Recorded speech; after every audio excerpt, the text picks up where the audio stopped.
Well, good morning, everyone, and welcome to Some Good News, Riverwood. I'm your anchor, Chelsea Thielman.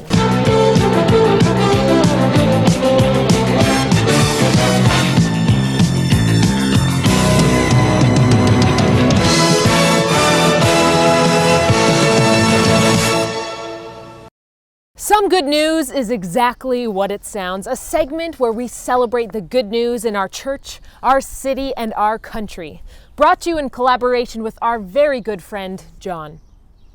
Now, it's true, while these could be considered some very bad times, you don't have to go far to find some good news. In fact, this past Tuesday morning, you would only have to have taken a few steps out of your home and looked to the sky, and there you'd see it. A flight of snowbirds. And I ain't talking about your grandparents coming home early from Florida. Or a couple of dark-eyed junkos.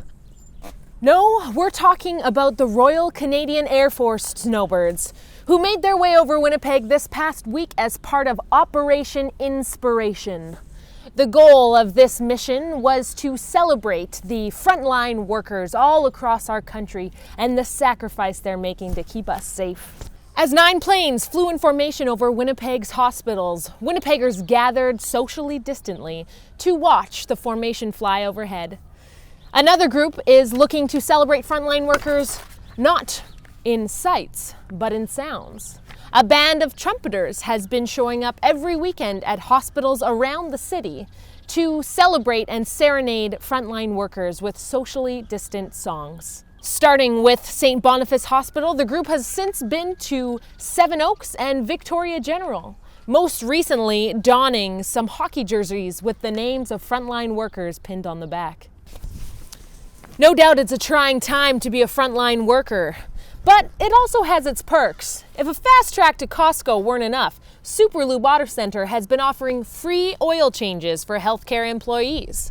Though the business had closed its doors since the end of March as a precaution to keep employees safe, staff started asking if there was something their business could do to help during the pandemic. In fact, they were so enthusiastic about the cause that they offered an entire week of their time free in order to make it happen. Nearly all of Superlube's 100 employees reported to work as volunteers and were able to deliver nearly 4,000 free oil changes to healthcare workers. As we've all been forced to get creative as we navigate this new normal, local and national companies are also thinking outside the box to provide COVID-19 relief. Canada Goose opened 3 of its Winnipeg manufacturing facilities, switching gears from their regular outdoor apparel to manufacturing gowns and masks for frontline healthcare workers. The business has an audacious goal of 1.5 million units that they plan to deliver nationwide. Additionally, local liquor distilleries Patent 5 and Capital K have been producing hand sanitizer that they are also providing for free to local nonprofits supporting vulnerable populations. And the King's Head Pub, no longer able to open its door to patrons, has been providing a grocery delivery service where you can get both proteins and produce. And now, for our favorite good news story of the week. When life gives you lemons, make lemonade. When life gives you pandemic, crack jokes. That's the motto of one BC resident, 6-year-old Callahan McLaughlin, who's been running a joke stand from the end of his driveway to bring some smiles in light of COVID-19. The boy's efforts haven't gone unnoticed or underappreciated, with neighborhood passerbys coming to lend an ear and share a smile. There's a lot of stress in this world, Callahan says, and I want to bring some smiles to people's faces. Thanks, Callahan. While Callahan's family was happy to have him share his jokes with a fresh audience, many other families are also finding creative ways to share with their communities. With Winnipeg Public Libraries remaining closed for the time being, the Kramer family took matters into their own hands, opening up a new community library near their home in Linden Woods. Concerned about the idea of sharing books with your neighbors? Well, this family has thought of everything when it comes to ensuring that the borrowing is up to snuff with COVID protocols, even going so far as enforcing a 3-week quarantine for donated books. If reading isn't your thing, perhaps consider taking in some visual art. The anonymous duo of Press On Winnipeg has been placing art all over the city. The initiative started around 10 years ago, actually, but has garnered some extra attention in light of COVID-19. We were able to catch up with the creators to find out more about what inspires their art. My friend, he started about 10 years ago. One time he was walking down the waterfront and saw the bridge, and he just thought, wow, that would be amazing to have some kind of encouraging kind of statement up there. So he climbed up there himself one day. And so then from there, we worked on different projects in different years. We have about 300 signs or different pieces of art throughout the city so far. The intention behind Press On and the Blue Swallow is to talk about hope and freedom. The blue swallow, as my friend came up with, was just to represent like freedom, to be able to soar, to be free of the things that are burdening us. And the Press On is just to share a simple statement. In a way, it's so simple, but it can mean so many different things for so many different people. And we really want to keep that kind of feeling. Like right now, it's for maybe COVID, but there's so many things that we can press on, and that's part of why we want to stay anonymous too. Instead of keeping the focus on a person, people can look just directly to the art and experience it for how they experience it. And what we've seen is that it's brought a lot of life into a lot of people's lives in ways that we weren't expecting. Got some free time this weekend? Well, the Press On Collective will be revealing a brand new art installation that they're calling The Wall of Hope. It's in a forest somewhere, but you'll have to find it for yourselves. While you may not have been enticed to get outside this past week, with dreary days and record lows making appearances on the forecast, this weekend's looking promising for some outdoor adventures.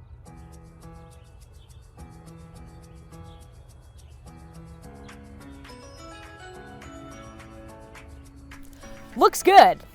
Rain or shine, we're here to bring you the good news. Still struggling to rejig a celebration you had planned prior to the pandemic? Why not a parade?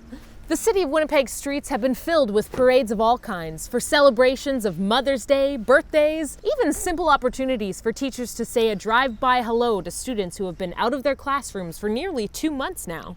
And of course, one of the most complicated celebrations to be rejigged these days are weddings. Engaged couples and their families eagerly anticipate news of lifted restrictions and increased gathering sizes. But in the meantime, some have found unique ways to accommodate the current restrictions for their big I do. We head now to our field correspondent, Michelle, for a story that's really close to home here at Riverwood. Chelsea and Nate Wolachenko, did I say that right? Yeah? Okay, awesome. First, I want to thank you guys so much for taking time to share with us some happiness in this season that we're in. That's been really hard for a lot of people. And we just want to spread some cheer today, this weekend with Riverwood. And so thank you for being willing to do that. Can you share with us a little bit why? Because you were going to get married in August, right?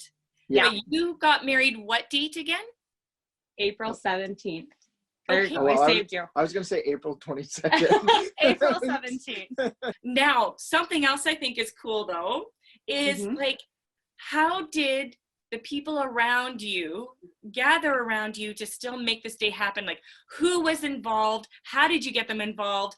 What were your neighbors like? Because what everyone doesn't know is where you had your wedding. Where did you guys get married? So and who rallied around you? We live on a cove. So it's literally like a cul-de-sac, and right in the middle of it is a nice paving stoned, Like a roundabout and large area to have like a shindig. And we're like, and so I think once we decided on it, what was the next step? So basically, my dad was ordained. He was going to marry us in August.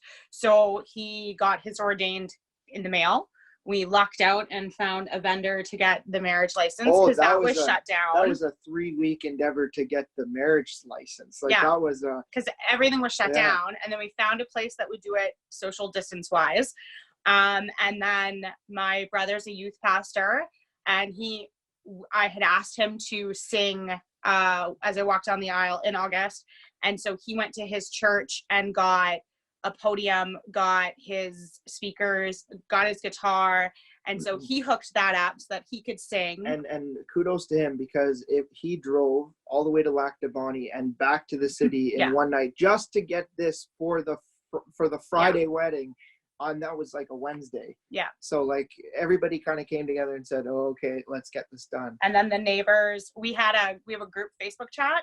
So we had posted the neighbors and we kind of talked about it and like, oh, it might happen if we can get a marriage license. Weather depending. And then they were like, okay, well, if you do, let us know and we'll sit in our driveways and I'll take pictures. And oh, if you need people to park, you know, if your friends coming or grandparents coming, they just offered their driveways so people could sit in the driveway and watch in their cars, kind of like a tailgate thing. And it just kind of all came together. And one of our neighbors, he lives right beside us. We don't talk much, but he was like, yeah, I got off work early for this. Wow. And he sat and people rallying around you. Your neighbors were like, yeah, park in our driveways. You had family that did the extra mile running to another town to get equipment to make this happen. Your father got ordained. Yeah. Well, the Monday before the weekend, like, because we had just got our marriage certificate or marriage license the Saturday before we did the ceremony. And I hadn't told Chelsea, but I came home with the work truck. And in the back of the work truck, I had a whole bunch of lumber. And she's like, oh, what are you going to make with that?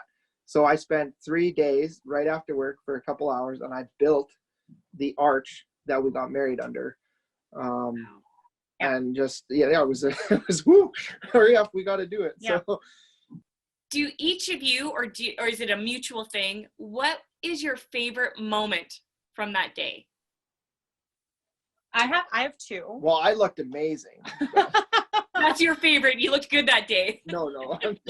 I think when it was all said and done and we were pronounced husband and wife, I didn't know about this. I shouted, I like threw my arms in the air and I'm like, we're married. And I turned to my brother and I said, hit it. And he played Hall & Oates, You Make My Dreams Come True. And I just remember everybody dancing. Like the Cove was just, my parents were dancing, the kids were dancing, we were dancing, the neighbors started dancing. And it was just this little dance party. Yeah. Like, what joy did that bring for some people? Yeah, that's one of mine favorite. That one thing that's going to stick with me for forever is during the ceremony, especially after. It was like every neighbor who, even before this COVID, didn't talk all the time. They knew each other, but they didn't talk all the time. Yeah. They had conversations like they hadn't seen each other in years. And it was just like this whole sense of community that everybody came together and they were happy. And it was like, how are you doing? Oh, okay. Do you need something? Like, it just felt like everybody was like, you know what? We are a community. Let's, to actually see it rather than just, words or a text messages, it was phenomenal. And the other, I think for me, I think just seeing, like, not a church, not what we planned out, not everything down to the last detail that we had decided together. It was, you're walking out of the house and we're in a cove where, it's not your traditional. And I just thought to myself, like, nothing else is more perfect than this right now. Wow. It's not where, it's not who's there. It's us, right? Mm-hmm. It's the kids. I think he had I've known for a long time that God always had a plan for us. And I think just the way that everything happened, it like really just all came together, and God showed us that he was in control and he was in charge of our marriage and he was in charge of our lives, and he made it all work out, right? In such a scary, fearful time. Thanks, Michelle, for that wonderful piece of good news, and congratulations to Chelsea and Nate.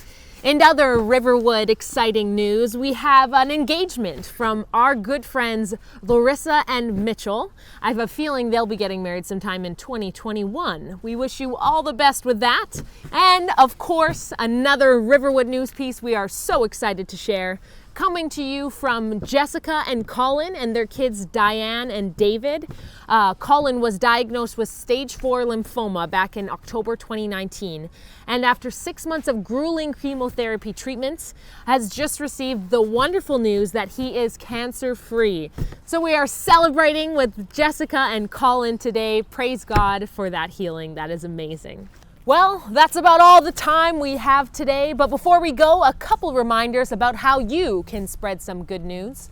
If you have a good news story that you'd like to share with us, please send it to goodnews@riverwood.cc, and we would love to feature your good news story in our next segment. Additionally, something extra special for kids out there, you may have noticed our lovely logo is on loan to us from John and his expert design team. We are looking for a Riverwood original to replace this design for our next segment, and we want you kids to help us find that. So submit your very best Some Good News Riverwood designs to goodnews@riverwood.cc, and hopefully the next time you see us, we'll be sporting a new logo. That's all for today. Wishing everybody a great Sunday, a happy long weekend, and as always, remember to celebrate the good news.